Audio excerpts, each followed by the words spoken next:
touchdown. Yeah. So what you win, like $100? Nah. This is not the type of bet. This is that I have to get everything that I bet right. So did you bet with someone, or is this like a professional bet? Professional, yeah. Oh. And then betting with someone was $100. This is $20,000. Really? Yeah. I don't think I'm gonna win, but I'm starting out pretty good. Wait, what's everything on the bet? It's like stats and everything. Like it's. Oh shit. Yeah. Okay. Yeah. Got you. That's how those bets be like. Yeah, I know it's like a serious bet, but I was just like, for $100, you doing all that? Nah. That was just saying the Chiefs win. Got you. Yeah, I don't need a mic or anything, so you're good. Yeah, you don't ever use the headphones, so. Yep. I don't even know if I want to talk about the same thing. What? The same topic. Because you haven't even seen the movie, so it's just like. Oh, you watched it already? Yeah. Mm-hmm. I watched it last night. It's not even. It wasn't even just like about that, but still, like. I know what you mean. Also, another thing. Do you think Black Klansman is serious? I don't know. Like even when you brought it up last night, I looked it up. What's that shit called? Sorry to bother you. Is under dark comedy, sci-fi, and something else. I can't remember. I think fiction. I think it had that, and that's it. I don't know. This is a debate. I think the satire of it, I get it, but I don't feel like. But I'm saying, you've seen Black Klansman, right? Do you think it's serious, do you think it's similar? I do. I think it's similar. Okay, cool. Yeah, because then I don't think either of them are serious. Okay. That's why I was saying that. Like, gotcha. If you thought that Black Klansman wasn't serious, and then Sorry to Bother You was, yeah. I would be like confused. But since you're saying both of them aren't, it's like, okay, I understand now. Got you. I don't know topics. I don't know either. I mean, we could just free fly it. It's whatever. For those who don't know, we were supposed to have someone else here. We're supposed to have a lot of people. We're down 2. We're down 2. One, it was just like, okay, he had something to do. They said that ahead of time. Whatever. That's cool.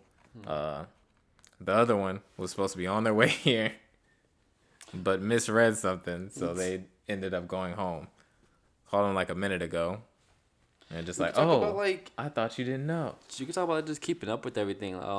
That tweet, that especially what you were just watching on TikTok, just like how everybody has to keep up with everything. Stock market now, Instagram, Twitter, all that. Like, that's like so many things to talk about within itself. You know what I mean? Yeah. So this would be like a part 1. That's a lot. All right, but cool. All right, so welcome back to the Too Many Ideas podcast. I'm your host Mars.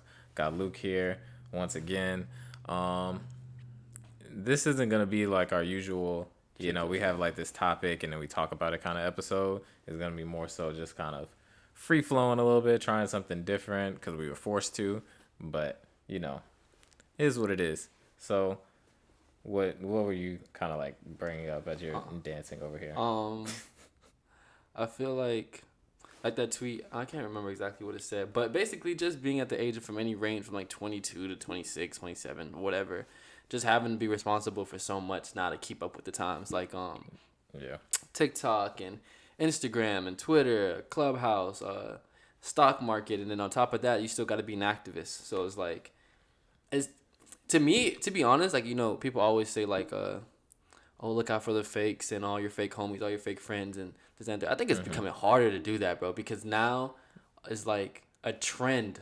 You feel me? Like Black Lives Matter. This is a trend. You have to say those type of things. Oh, so you're thinking like those people are more susceptible to being fake because they have to kind of like fall in with like, trends and I stuff. remember being in the car with my friend, and I was just like, yo, and oddly enough, I was like, I really wish this time period happened around certain people I knew. I feel like you would really see those people's true colors. Like, I'm friends with a few Caucasian people, and then I'm like, as all this happened, I'm not, as close with them anymore, but if I was, I wonder where they would stand. You know what I mean? I feel like all this that went on really can open your eyes to a lot of people you have around you. I think about that a lot when I think about, because I work at an office with a whole bunch of white people. Yeah. And I think I would just like to ask them, like where do you stand on these things? Because nobody's going to talk about it because, like, they understand, they're in this space with people of different colors, so they know to act accordingly. Exactly. But I would be really curious to just like take a poll on, hey, who'd you vote for? Do you think it's scarier now though? Because before it was like, I mean, it's always gonna be undercover racism, undercover everything. You feel me? But now I feel like it's like always. Yeah, but now I feel like it's like now it's gonna be at your workplace. Before you might be able to say what you want, whatever case. But now it's like hey, I might want to hang out with you. You hang out with this person outside of work, and like, whoa, whoa, you know what I mean? Like, okay, so not first what of I thought all, you were. None of my people at work are my friends. Really? Not a one. Just because, like, for one, it's an age gap there, and for two, it's just not really like relatable in any kind of way.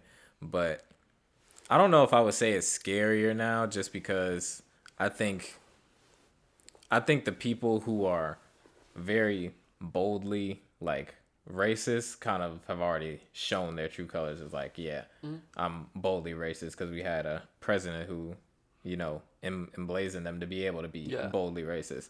But people who were kind of like on the fence, I feel like we had a lot of on the fence people who chose their sides already, whether they chose that side or whether they chose the side of like, damn, this doesn't really sit right with me. I don't really agree with this in a full scale. Is on the fence, like I was about to bring that up too. It's funny you said that. Is on the fence not knowing, like in that age where you're like not really too sure what's right or wrong.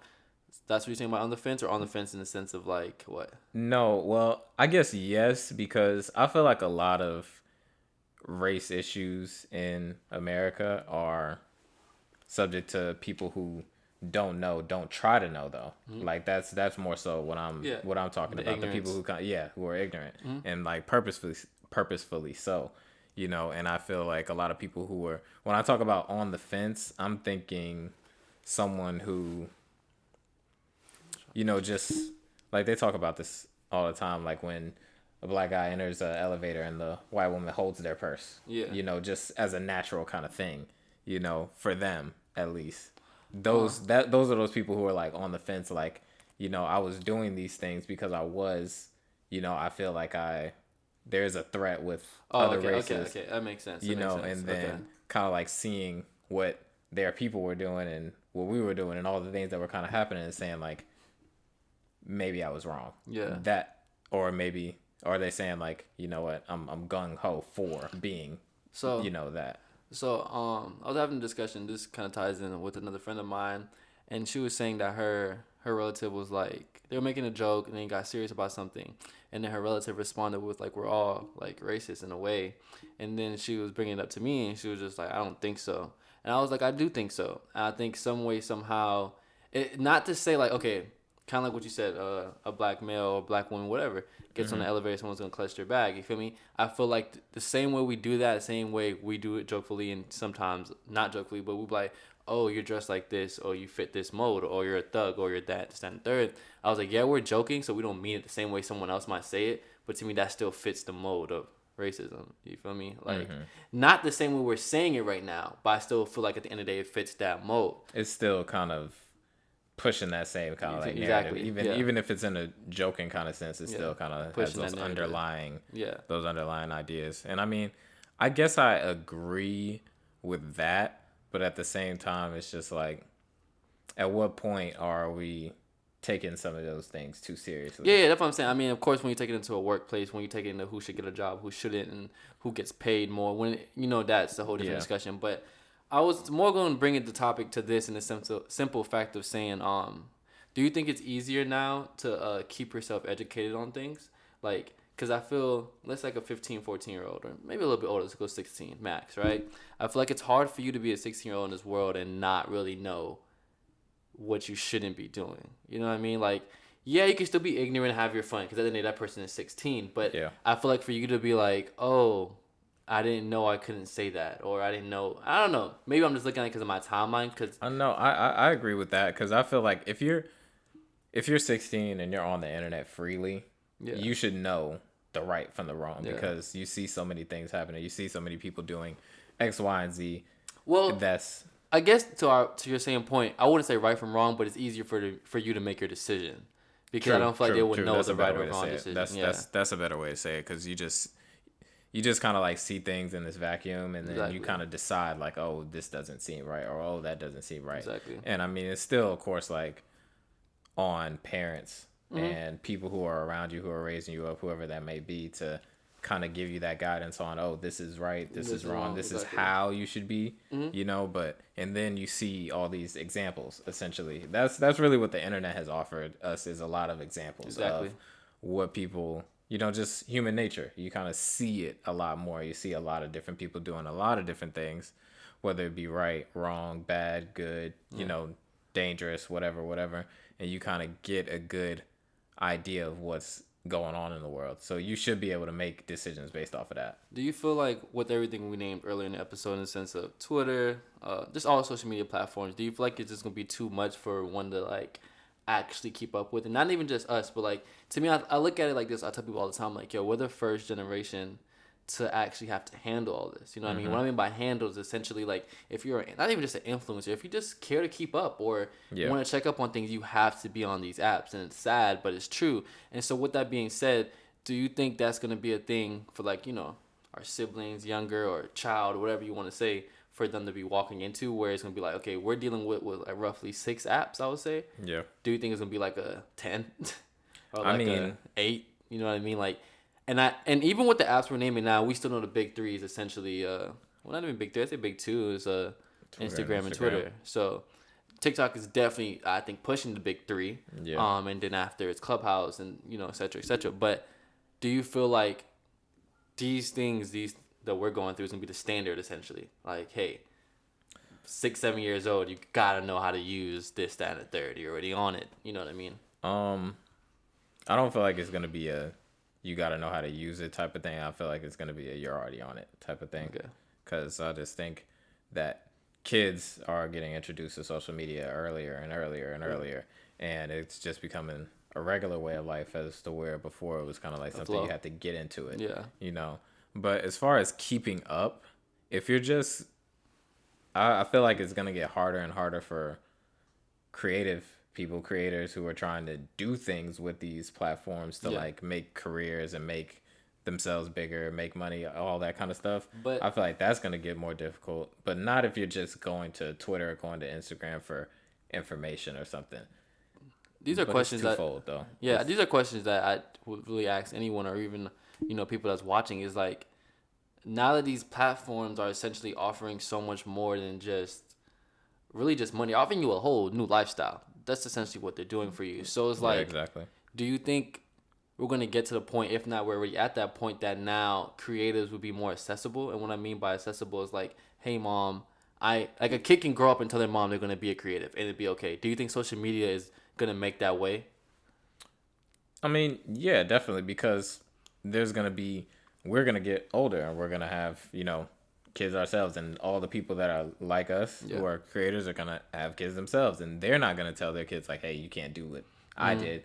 That's the only reason why things are the way they are now, because, you know, before us, our era, for our parents, they weren't. Creatives. There wasn't as many creatives, you know, creators out there. Yeah. You know, it's kind of made it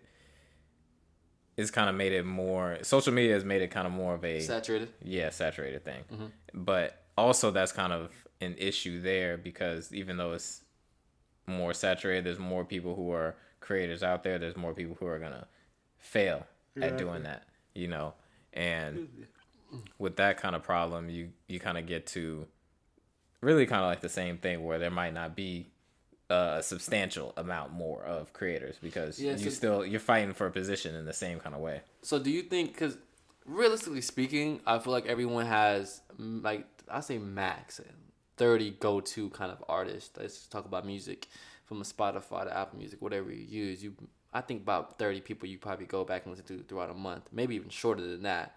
Do you think music, fashion, clothes, everything will be at a point that is so accessible that these parties would be bigger? You know what I mean? Like, I always tell people, like, to me, there's only like 4 people that we still wear to this day from the beginning of time, from like Raph, Rick, Alexander McQueen, Alexander Wang. Like, they don't have to put anything else out, like nothing even new. They don't have to put nothing else, and we're going to continue to wear. So with that being said, do you think these, like I said, parties or collectives, whatever you want to say, will become bigger? Because, you know, like, I think of music, or not just music, but creatives and everything like that, like kind of like a draft class. So with football, you got X, Y, Z amount of draft. You know what I mean? Same thing with the NBA draft. You got X amount of rounds, I should say. Yeah, rounds. Do you think the creative field will be like extremely huge, basically, to where it's like those 30 artists, maybe 60 to 100 now. You know, playlists is, I feel like, are pushing that. That's why I feel like one thing playlists are doing that. Now you can have probably like 10 R&B artists that you like all in the same playlist. 20 rappers. You know what I mean? I just feel like being creative in general, I feel like it's gonna become so huge within the next couple of years. Like, I don't know what's gonna happen to doctors. Oh, like that's what you're saying. Like, it's just gonna be such a huge thing, and it's not gonna be shocker anymore. Like being shocked by like, oh, you run a business. Like, okay, I'll tell one of my friends. I'm like, yo, sometimes it really scares me that like I can meet someone that's running a $1 million company on Instagram and not even know him ever.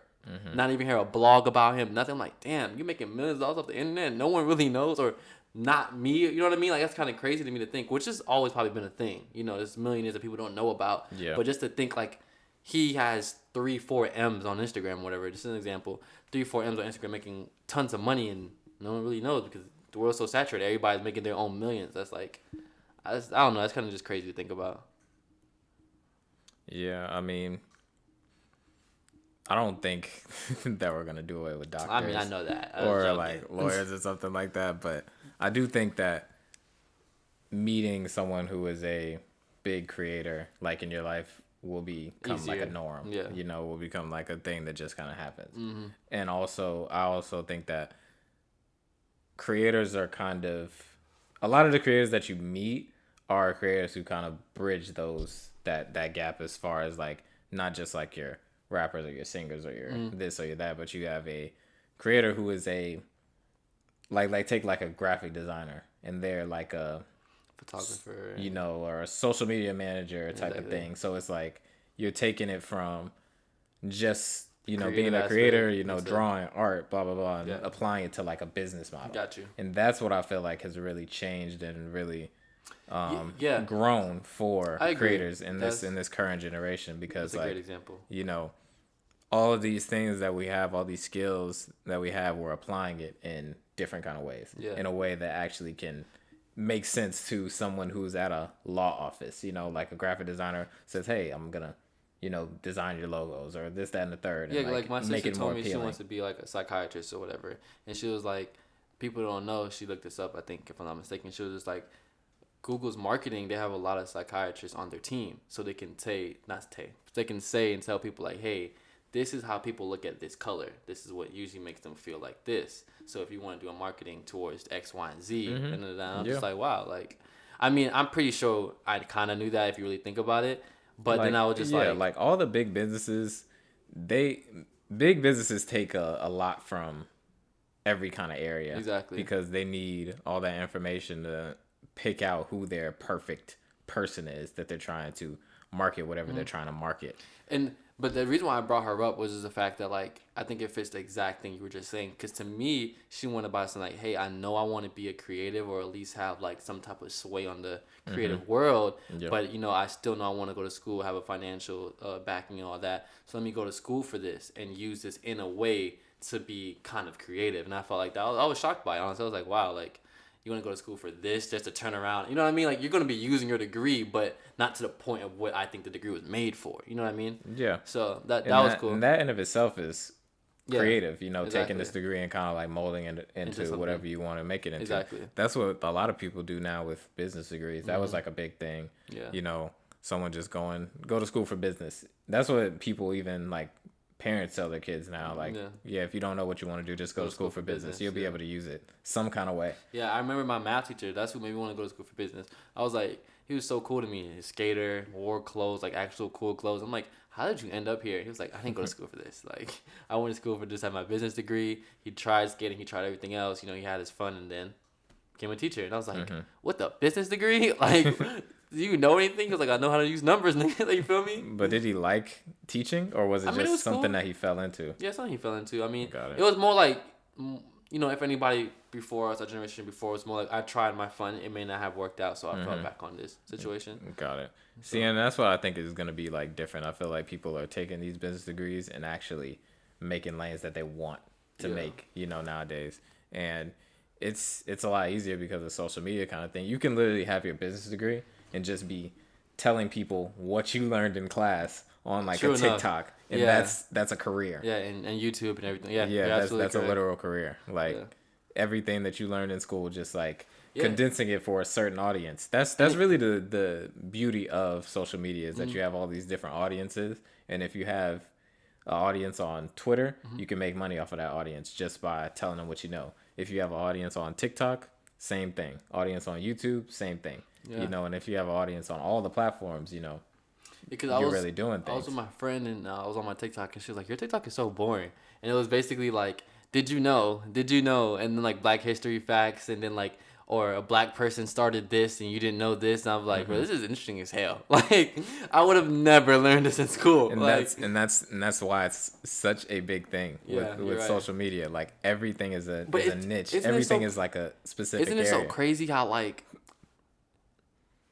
most creatives don't want to go to school, right? You know, because they feel like it's a systematic way of learning. Yeah. But the moment we get enough influence, we start teaching. That's just so weird to me. Like, I got 1 million followers. Let me turn around now and teach you guys.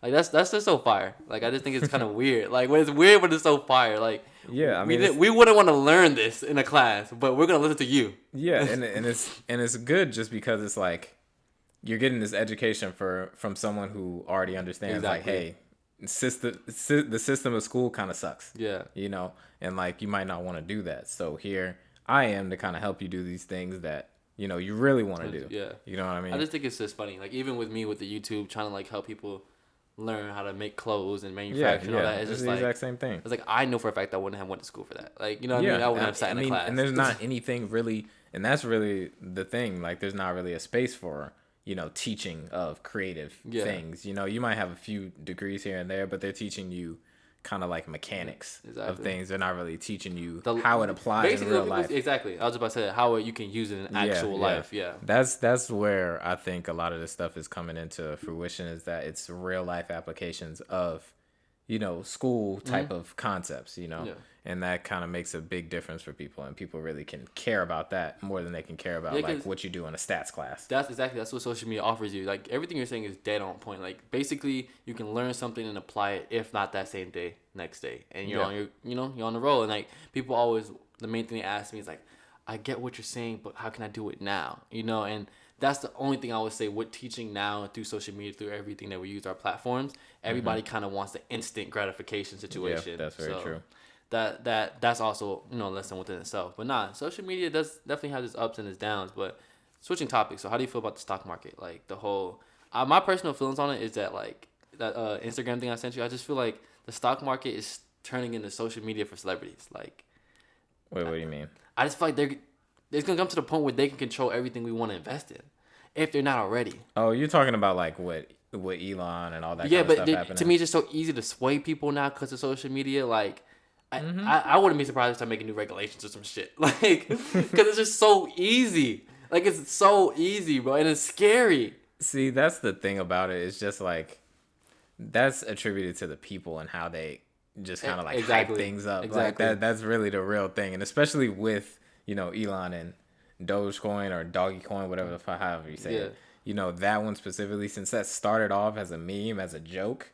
You know, when Elon says, hey, we're going to take this to the moon, people are just like, oh, yeah, we got to get behind that. Exactly. We really got to take this shit to the moon. To me, all it takes, they got Snoop Dogg, Elon, bro. Give them a couple influencers next. Hear me out. A couple of real influencers. Yeah. Slap a rapper.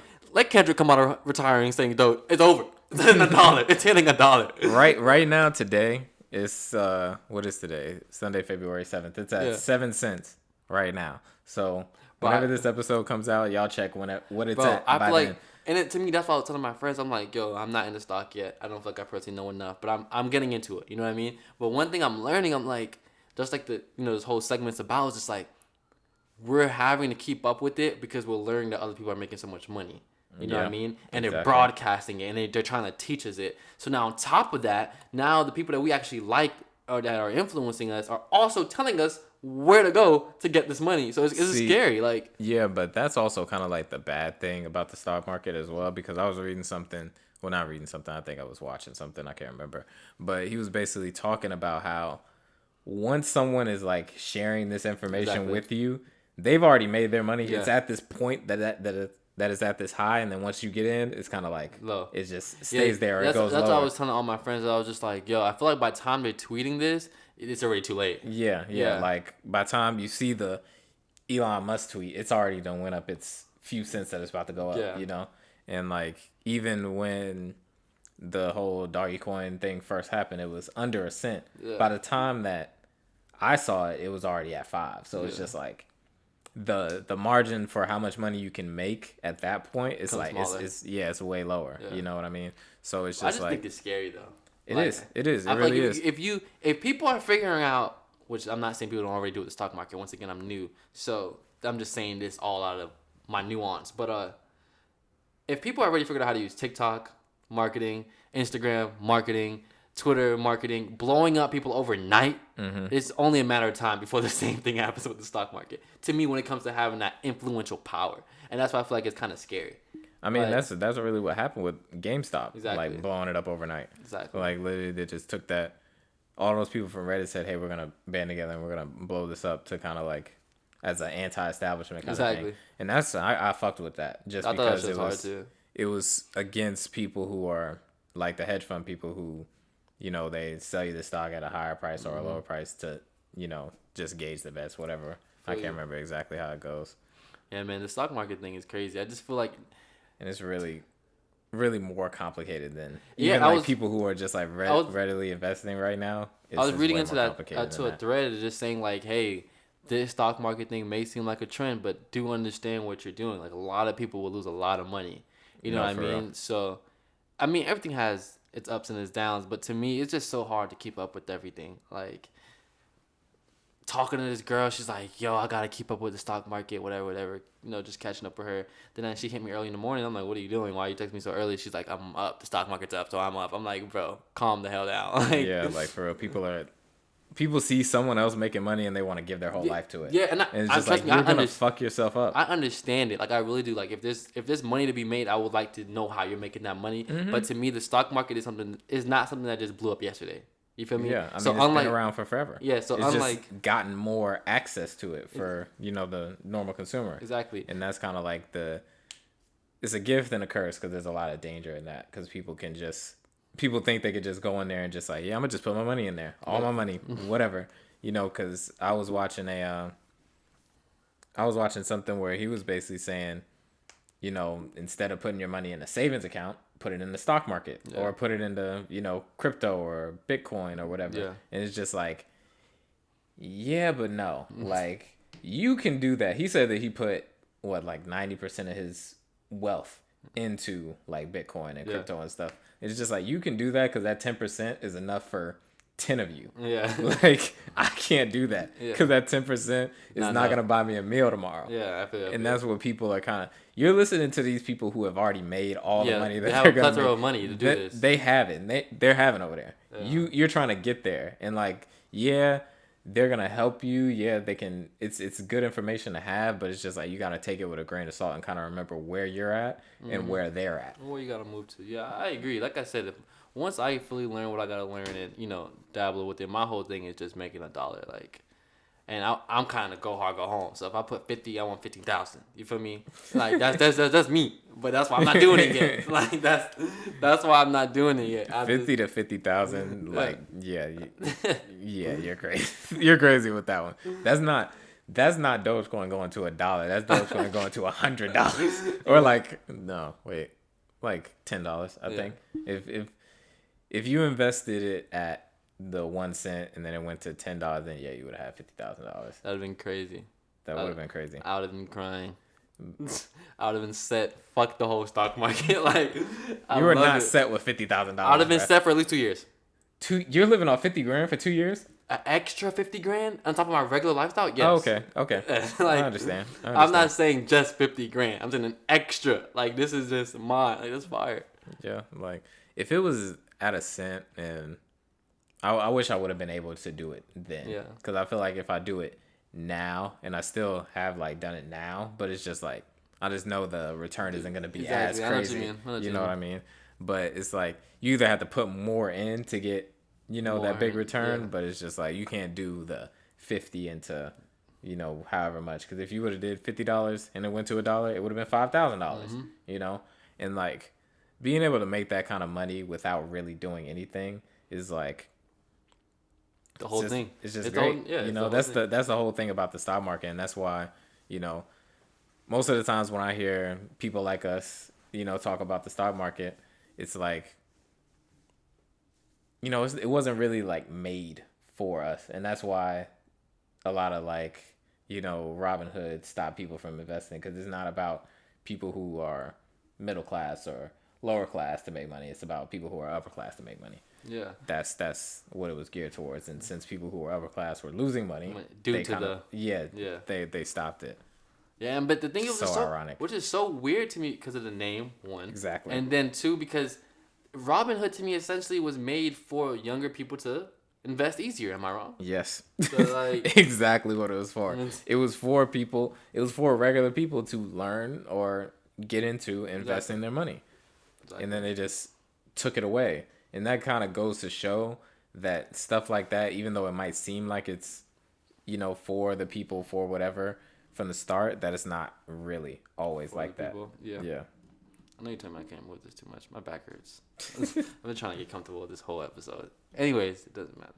But yeah, so that's all I really had to say, man. It was just like, I think it's scary that people have been saying this for forever, that, you know, influence and social media and all this down the third is getting to a point where it's really hard to control. And I feel like, so I had a discussion with somebody. You can give your tad bit on it, and then it could be the end if you would like it to be. That they was like, yo, would you pick influence or money? And I've always picked influence, because I feel like at the end of the day, money does come and go. And, you know, money does not grow on trees, but it keeps a roof over your head. I feel like if money was gone, if Kim K loses her money or goes somewhat broke tomorrow, I think she'll still have influence. If something was to happen to her where she lost X, Y, and Z, I still think the Kardashians will have influence. When Kim K gets to the age of where no one thinks she's appealing or she's not the shit, I still think she'll have influence. You know what I mean? I feel like there's only certain people like that, though. You know what I mean? I think there's your Jay-Z's, your Beyonce's, your Kanye's, your Drake's. We get the gist. And you're basically saying that influence is worth more than the money that they have at that certain point. To me, especially in the long run. Like, bro, Kendrick doesn't boast his money or doesn't say, I have all the money in the world. But his influences definitely speak way louder. He doesn't have to show you his money to show you how influential he is. You know what I mean? And I feel like that's where I kind of hone in on, because I'm like, damn, bro, Kendrick hasn't dropped in forever, hasn't said nothing in forever, and we're just dying to hear a word. You know what I mean? He can come out and say whatever. He can push whatever, and his influence will speak. I feel like that PG Lang thing is a testament of what I'm saying. Like, his influence will speak. Now kids are going to be like, okay, Kendrick became a rapper, did his thing, and now is creative directing a creative agency, essentially. Did the whole thing with Calvin Klein, and now I just feel like once that door becomes open where you can do other things than what you became famous for, is when your influence starts speaking way louder than your money ever could. Personally, that's how I feel. And I mean, I agree with that to a degree, but at the same time, it's just like, so say you're coming from a position where you don't have either, and you have to, like, either have the influence or the money. Like, how would you take that influence and make it into? You would still have money. To take. Well, not how would so you? How would you? But you would still have to take that influence and make it into money. Yeah. No, that's what I'm saying. Someone just asked me, like, if I had to start. You know, which one were you picking? But then at the same time, you could take that money and turn it into influence. That's my point. I don't think money gives you influence. You can buy it, yeah. Like, don't get me wrong, it can get you a lot of fucking places, a lot of doors. But influence, when I mean by influence, we gotta give some examples so we can understand what I mean. I mean Kim K influence. I mean Kanye West influence. I mean Jay-Z influence. I'm not talking 1 million followers on Instagram. I'm not talking that. I'm saying real life influence. You feel me? Like, Kanye said it himself. When he married Kim, she had way more influence in fashion than him. And I would never have guessed that. You feel me? So that's what I'm saying. And like you just said, I think influence at all times can make you money. At all times. Well, I guess what I'm kind of questioning is, okay, so how did that start for her? For her? Yeah. I mean, from this whole styling and working with other people. Now, how was she able to get in those doors? Was it money? I can't say. We can assume it was, but I'm not sure. But well, not even just like getting those doors, to even have those doors available. I confused. Like to be able to just have that influence in fashion. Is what you're saying? No, not have that influence in fashion. Just to be able to say, it's kind of hard to put into words, but basically, like if you just pull Kim Kardashian off the side of the street, how would she have gotten to that point? Oh, you're saying how would you become influential over the money thing? That's what you're saying? Yeah. Well, I don't know. One, I feel like it that's kind of like what I'm saying is like that you can take that money and play it into like some kind of like influence, and then take the influence to wherever you want to take it. Yeah, but I mean, I think they both really coexist at the end of the day. Yeah, but I guess that's all I'm saying. Yeah, at the end of the day, they do extremely coexist, but the question was just like, which one would you pick over? And I just feel like I've seen people hit their lowest and hit their highest with influence rather than money. I don't think... Okay, let me not say that. Kid Cudi's not the richest person in the world. I think he's one of the most influential artists in the world. I don't even think he's the biggest. Not even top 10. You feel me? Yeah. But he's definitely one of the biggest influential artists to ever touch this earth. Mm-hmm. And to me, that's a prime example. But that also, coincides with what you want in life, what you want to, all that type of stuff. Mm-hmm. What you're chasing. But yeah, that's just me. I feel like at the end of the day, you will all once you are someone that is influential, and like I said, not just your average typical Joe. Yeah. I feel like it's extremely hard to lose that influence. Like extremely. You can always make something. I agree with that. I definitely understand what you're saying. And I guess like what you said at the start is that they coexist is kind of the point that I'm making, in that if you can take your money and finagle it, make it into yourself influential, quote unquote, as long as you have like something of substance, something like at least a little bit of substance. But like, and then the same thing for the influence. If you start with the influence, you can turn that into money, because like, once people care about you, that's all you need to like to me money. Don't get me wrong, right? I think Rihanna's a prime example of what I'm talking about. Mm-hmm. People loved Rihanna, black woman popping and pop music at that, doing her thing, loud, red hair, doing everything that people didn't want or didn't want to see at the time. Yeah. Right? I don't think we deemed her influential. I think we liked her for her music. I could be wrong. I'm not sure how or when people thought she was the most influential or whatever. But to me, the moment she kind of stopped doing music, all of a sudden, she's the most influential person ever. That's how, to me, it gave you more of to look at her for her, what she wanted to stand for. And to me, she became bigger. This does not work with everybody. I'm not saying like this is the way to go or nothing. I'm just saying like to me, she became more of an entity, more than just music. But I do feel like when you are known for something and you start to change what you're known for, that just raises a question for people. And when you raise a question for people, they care about the answer. But that's my whole point of influence. Yeah, I mean, I get what you're saying, but I'm just saying like with Rihanna, like I don't think it just applies to her. Like if someone is a big musician and they say, hey, I'm not gonna be dropping music for a while, I'm about to be going over here to do this. It's hard to, unless that thing that you're doing just isn't good, it's hard for that to fail. No, I know it's hard for that to fail, but to me, what I'm saying is like, I'm not saying the raising the question is like downplayed. I just think it's crazy to me that like in the way she is seen in music, you know what I mean? This godly like figure is Rihanna, anti this, that, and the third. Mm-hmm. I think she's at the point where she's bigger than everything she's ever done. And that's basically what I'm getting at. I don't think money does that for you. Oh, so you think like right now she's bigger than all like the music that she's done? Yeah, way bigger. Mm-hmm. Way bigger. And once again, this is, you can say this is a naive way of thinking because I don't have this type of money, nor do I have this type of influence. But look on the outside in, kind of what you're saying too, the moment you step back from what you were doing kind of gives people an easier way to see if they want to be actually a part of what you're doing. Mm-hmm. So I get that point, but I don't think certain people can step back away from what they're doing and become bigger than anything they've ever done. I think there's very few people that can do that. Yeah, I don't think they can always become bigger than what they ever done, but I just think that it kind of makes it easier for that next thing to be successful, gotcha. I guess is what I'm saying. And because I feel like, if we look at like, what's a good example? I think that Rocky, when he kind of like started stepping away from music, and it's just because it's the Rocky Rihanna connection, but like started stepping away from music, doing different things, whatever. And I don't think that kind of like overshadowed his music. No, it didn't. I feel like it didn't. But then again, I don't necessarily feel like all the other stuff was as good as what he was doing musically. This could be a whole other conversation one day if you wanted, but I don't think A$AP Rocky is as influential as he should be. Like publicly, I think he does. So you think he should be more influential? Way more. But to your point, I think for what exactly? Just fashion. Just fashion. Not to like put him in a box or anything, but from what I know him as right now, it'd be just fashion. To your point though, he never raised the question. He never left for you to even raise the question. It's always kind of just been like simmer. Like I'm still kind of here. I guess that is the difference with him because he was always kind of rap and fashion. So it wasn't like he took a step away and now he's doing something new. He's doing.